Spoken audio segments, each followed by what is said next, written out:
आज हम लोग एसिड, बेस एंड सॉल्ट के बारे में पढ़ेंगे। सबसे पहले you have learned in your previous class, हम लोग प्रीवियस क्लास में पढ़ चुके हैं कि that the sour and bitter taste of food are due to acids and base. कोई भी भोजन या कोई भी भोजन का टेस्ट जो हम लोग करते हैं, यदि सावर या बिटर होता है तो इसके पीछे का कारण एसिड या बेस होता है, respectively present in them. If someone in the family is suffering from a problem of acidity, जब भी आपके परिवार का कोई भी सदस्य बीमार होता है, उसके पेट में एसिडिटी हो जाता है, अम्लता का गुण आ जाती है ज़्यादा भोजन करने की वजह से, तो इसके लिए हम लोग क्या करते हैं, लेमन जूस या विनेगर या बेकिंग सोडा लेते हैं। सामान्य शब्द में बोलें, जब आपके पेट में अपच की शिकायत हो जाती है तो आप इनो लेते हैं। वह क्या करता है, आपके पेट की अम्लता को खत्म कर देता है। इसमें कुछ प्रॉपर्टी वगैरह दी हुई है और ये क्वेश्चन के बारे में आप लोग खुद से पढ़ लीजिएगा। जैसे कि बताया गया है कि आप सिरका का, नींबू पानी का, बेकिंग सोडा का उपयोग कब करते हैं, तो इस बात को जानने के लिए यह आवश्यक है कि एसिड बेस है क्या। तो चलिए हम आगे बढ़ते हैं। जैसा कि जो इम्पोर्टेंट फैक्ट्स था उसको मैंने पहले ही हाईलाइट कर लिया है, क्योंकि दोनों साथ साथ करने में दिक्कत होती है। एंड देखते हैं, acids are sour in taste and change the colour of blue litmus to red. यानी एसिड क्या करता है, एसिड का टेस्ट सावर होता है, खट्टा होता है, और यह ब्लू लिटमस को रेड में चेंज कर देता है। तो एक वर्ड आ रहा है लिटमस। लिटमस क्या है, तो लिटमस एक नेचुरल इंडिकेटर है। ये देखिए मैंने ग्रीन से हाईलाइट कर दिया है। लिटमस एक नेचुरल इंडिकेटर है जिसकी मदद से हम पता कर सकते हैं कोई भी चीज़ एसिड है या फिर बेस है। Bases are bitter and change the colour of the red litmus to blue.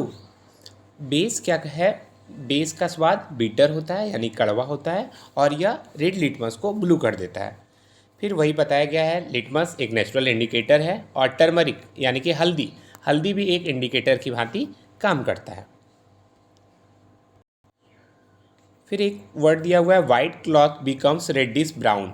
आपका सफ़ेद रंग का कपड़ा कभी कभी रेडिश ब्राउन हो जाता है साबुन का यूज़ करते रहने के कारण। तो इसके पीछे का मेन कारण यह है कि कपड़े पर जैसे साबुन घिसा जाता है तो साबुन बेसिक गुण का होता है, तो बेस का गुण होने के कारण वह कपड़े को ख़राब कर देता है। मैं कुछ मेन फैक्ट्स की ओर ही चलता हूँ, चैप्टर को आप अपने से रीड कीजिएगा, क्योंकि यदि मैं चैप्टर को डिटेल में पढ़ाऊंगा तो समय बहुत ज़्यादा लगेगा। Litmus solution is a purple dye. Litmus solution जो होता है यह पर्पल डाई कलर का होता है। साथ ही साथ यह एक्सट्रैक्ट करता है, इसे निकाला जाता है थेलोफाइटा नामक समूह से, जो कि लीचियन नामक पौधे से लिया गया है। यह थेलोफाइटा समूह का एक लीचियन नाम का पौधा होता है, उसी से लिटमस निकाला जाता है। और लिटमस कैसा रंग का होता है, तो पर्पल डाई कलर का होता है यानी बैंगनी रंग का होता है। और जब तक लिटमस को किसी सॉल्यूशन में डुबाया नहीं जाता तब तक ना यह एसिडिक होता है ना यह बेसिक होता है। इसके अलावा और भी कई तरह के नेचुरल इंडिकेटर हैं, जैसा कि आपको दिखाया गया है, cabbage leaves, turmeric, coloured petals of some flowers. कुछ फूलों के पत्ते, टर्मरिक और कैबेज लिप्स, ये सारे क्या हैं, आपके कोई ना कोई सूचक की भांति काम करते हैं, यानी कि इंडिकेटर की भांति काम करते हैं। आगे बढ़ते हैं हम लोग। ये पॉइंट आपको याद करना पड़ेगा कि हाइड्रोक्लोरिक एसिड का शॉर्ट में क्या कहते हैं हम, HCl। सल्फ्यूरिक एसिड को H2SO4, नाइट्रिक एसिड HNO3। ये सारा आप याद कर लीजिएगा, मैं इसको नहीं रीड कर रहा हूँ। आगे इंडिकेटर क्या बताता है, तो इंडिकेटर आपको बताता है कि कोई भी सब्सटेंस एसिडिक है या बेसिक है। इंडिकेटर का हिंदी मीनिंग होता है सूचक, यानी कि यह बता देता है कि कोई भी वस्तु अम्लीय है या क्षारकीय है। एक चीज़ मेरे मन में प्रश्न उठ रहा है कि हम क्यों जानेंगे कोई भी चीज़ अम्लीय है या क्षारकीय है। तो जैसे कि यदि हम खेती करते हैं और हमारी खेत की मिट्टी खराब हो गई है, उपज कम हो रहा है, तो ऐसी स्थिति में हमको वहाँ की मिट्टी की जांच करानी होती है। यदि मिट्टी एसिडिक होता है तो उसमें बेस मिलाना पड़ता है, और बेस का गुण होता है उसमें ज़्यादा तो उसमें एसिड मिलाना पड़ता है। इसलिए हम लोग इंडिकेटर का अध्ययन करते हैं। इसके अलावा कुछ और सब्सटेंस हैं, जैसे कि ऑर्डर चेंज, एसिडिक और basic media, these are called olfactory indicators. कुछ सब्सटेंस क्या करते हैं, गंध के माध्यम से भी बताते हैं कि कोई सब्सटेंस एसिड है या बेस है, तो उसको हम लोग ओलाफैक्टरी इंडिकेटर बोलते हैं। ओलाफैक्टरी इंडिकेटर में आ जाता है vanilla, onion, clove, can be used as olfactory indicator. Olfactory indicator का मतलब बोलें कि ऐसा कोई पदार्थ जिसकी मदद से अम्ल है या क्षारक तो उसका सुगंध बदल जाएगा, तो हम बोल देंगे कि यह ओलाफैक्टरी इंडिकेटर ही ऐसा काम कर सकता है। जिसमें वेनिला आया, ओनियन यानी प्याज, क्लोव यानी लौंग या इलायची बोलें, तो इन सब का यूज़ हम लोग कर सकते हैं। आगे बढ़ते हैं हम लोग। एक चीज़ आया है एसिड प्लस मेटल। यदि अम्ल को धातु के साथ, मेटल के साथ अभिक्रिया कराई जाती है, रिएक्शन कराने के बाद इससे सॉल्ट और हाइड्रोजन गैस प्राप्त होते हैं। मेटल जैसे कि आप बोल सकते हैं, कोई भी हम आयरन को ले सकते हैं, लोहे को, लोहा और एसिड को हम मिलाएंगे तो सॉल्ट बनेगा और उससे हाइड्रोजन गैस प्रोड्यूस होगी। कुछ इसका एग्जाम्पल दिया हुआ है, आप देख सकते हैं खुद से। आगे बढ़ता हूँ मैं। इसमें एक एग्जाम्पल दिया हुआ है लाइमस्टोन का और चॉक का। देखते हैं क्या है। All metal carbonates and hydrogen carbonates reacts with acids to give a corresponding salt, carbon dioxide and water. यानी कि सभी मेटल्स किसी भी हाइड्रोजन कार्बोनेट के साथ अभिक्रिया करने के बाद यह CO2, वाटर एंड सॉल्ट बना लेते हैं। आगे है the effect of a base is nullified by an acid and vice versa, the reaction taking place is written as. यानी कि कभी कभी ऐसा भी होता है जैसे कि NaOH एक्वस लिया एंड HCl एक्वस लिया तो NaCl के साथ रिएक्शन करके NaCl बना लेगा एंड हाइड्रोजन ऑक्सीजन के साथ रिएक्शन करके H2O बना लेगा। आगे बढ़ते हैं हम लोग। The reaction between an acid and a base to give a salt. यदि एसिड और बेस दोनों को मिलाते हैं तो ऐसी स्थिति में वे सॉल्ट और वाटर बनाते हैं। एसिड और बेस को मिलाने पर सॉल्ट और वाटर बनता है। आगे बढ़ते हैं। और एक चीज़ आपको याद रखना है, मेटल ऑक्साइड के साथ एसिड मिलाएंगे। नॉर्मल केस में हमेशा यही होता है, मेटल और एसिड के मिलाने पर सॉल्ट बन जाता है। आगे बढ़ते हैं। Calcium hydroxide is a base reacts with carbon dioxide to produce a salt and water. Same situation, इसमें भी सॉल्ट और वाटर बन रहा है। ये सब आप एक्टिविटी खुद से कर लीजिएगा। आगे बढ़ते हैं हम लोग। Acids contain H+ ion as cation and anion such as chlorine minus. किसी के ऊपर पॉजिटिव चार्ज रहता है तो उसको हम कैटायन बोलते हैं और नेगेटिव चार्ज रहता है तो उसको हम एनायन बोलते हैं। जैसे HCl के बनने में हाइड्रोजन एक एटम का त्याग करता है तो पॉजिटिव आयन है, और क्लोरीन एक एटम लेता है तो इसके ऊपर नेगेटिव चार्ज चढ़ जाता है। ठीक है, आगे बढ़ते हैं। The cation present in acids is H+। किसी भी कैटायन के ऊपर पॉजिटिव चार्ज है। अब कहा जा रहा है this suggest that acid produce hydrogen ions. Acid क्या करता है, हाइड्रोजन आयंस देता है H+ एक्वस सॉल्यूशन में, which is responsible for their acidic properties. और H+ आयन के कारण ही कोई भी पदार्थ रिस्पॉन्सिबल होता है कि वह एसिडिक प्रॉपर्टी का है या वह किस प्रकार की प्रॉपर्टी का है। अगला दिया हुआ है एसिड गिव्स H3O+। एसिड क्या देता है, H3O+ या H+ एक्वस आयन देता है। किसमें, वाटर में। याद रखना है आपको। एग्जाम्पल आपका दिया हुआ है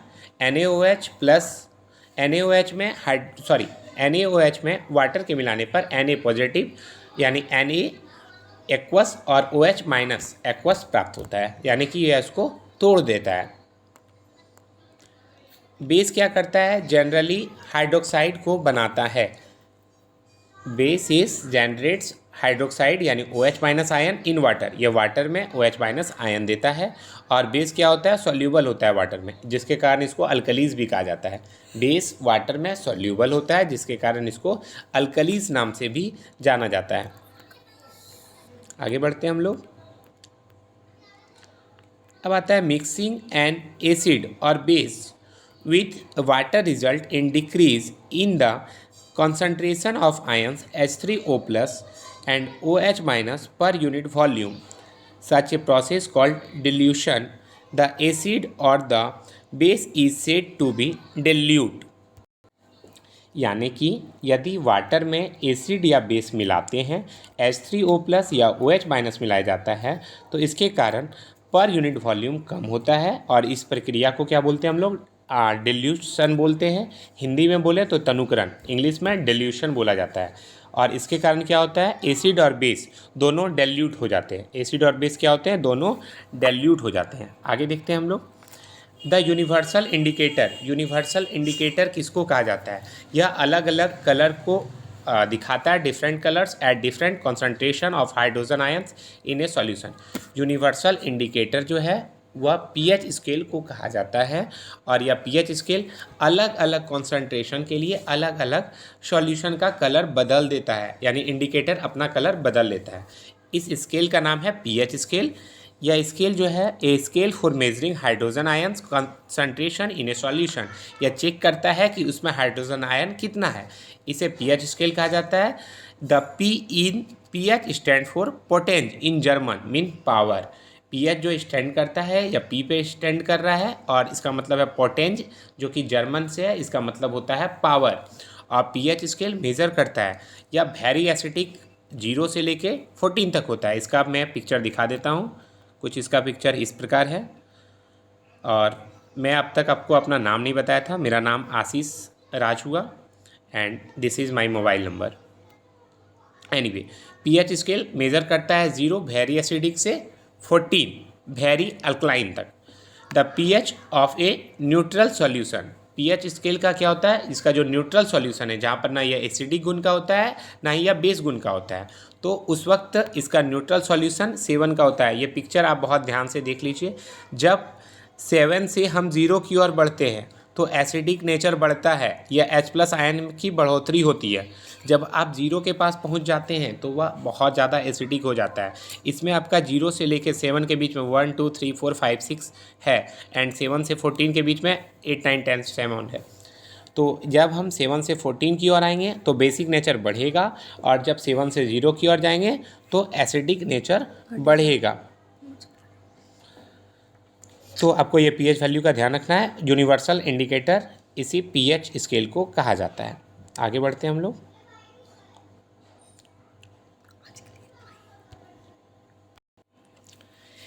देखिए, एक पिक्चर आपके सामने है, इसमें बताया गया है पीएच स्केल से हम कैसे कोई भी चीज़ को नाप सकते हैं। जैसे प्योर वाटर है या ब्लड है तो यह 7 का होगा, यानी कि उसका पीएच स्केल पे मान 7 दिखेगा, यानी ना वह एसिडिक होगा ना वह बेस होगा। वहीं मिल्क ऑफ मैग्नीशिया आपका 10 पॉइंट पे होगा, यानी वह बेसिक नेचर का होगा। जब 14 पे हम पहुंच जाते हैं तो वह सोडियम हाइड्रोक्साइड सॉल्यूशन को यदि हम चेक करें तो वह 14 नंबर पे होगा। और यदि हम गैस्ट्रिक जूस की बात करें तो वह 1 पे होगा, यानी उसमें एसिडिक नेचर बहुत ज़्यादा होगा। इसके अलावा दिया हुआ है the strength of acid and base depends on the number of H+ ion and OH- ion produces respectively.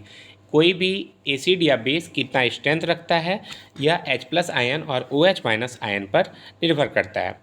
Acid that gives rise to more H+ ion, अभी मैंने जस्ट बताया एसिडिक गुण बढ़ेगा तो H+ आयन बढ़ेगा, यानी वह स्ट्रॉन्ग एसिड होगा, और यदि H+ आयन की मात्रा कम होगी तो वह वीक एसिड होगा। वहीं OH- के साथ भी कुछ इसी प्रकार का हिसाब है। एंड आज हम लोग इतना ही करते हैं। अगले वीडियो में मैं 2.3.1 का यानी importance of pH in everyday life, इसके बारे में हम लोग पढ़ेंगे। Thank you so much.